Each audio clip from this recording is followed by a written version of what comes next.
పుస్తకాన్ని మీ దగ్గర ఎట్టే పెట్టుకోండి.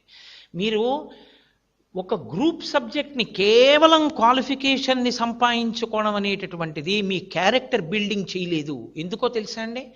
జీవితం అనేటటువంటిది ఎత్తుపల్లాలతో ఉండి తీరుతుంది. మిమ్మల్ని మీ గ్రూప్ సబ్జెక్టు జీవితంలో వచ్చే ఉద్ధాన పతనముల నుండి రక్షించలేదని గమనించ ప్రార్థన. మీరు ఎంత ఎంటెక్ అవ్వండి, ఎంత ఐఐటి అవనివ్వండి, ఎంత ఐఏఎస్ అవనివ్వండి, మీరు తట్టుకోగలిగిన శక్తి మీకుంటే మీరు ఉపయోగపడతారు. మీకు మీరు ఉపయోగపడతారు, 10 మందికి ఉపయోగపడతారు.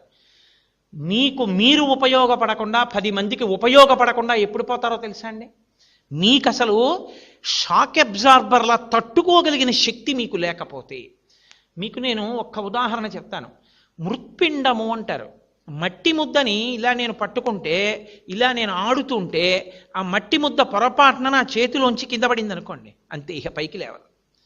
ఒక్కసారి నేను ఆడుతుండగా పొరపాటున నా చేతిలోంచి జారి కింద పడినటువంటి మట్టి ముద్ద ఇక పైకి లేవదు. అదే నేను ఒక రబ్బర్ బంతితో ఆడుతుంటే ఎంత కింద పడిందో అంత పైకి లేస్తుంది.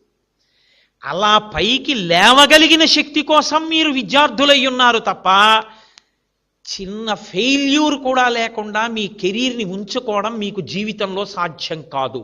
Be prepared for a failure.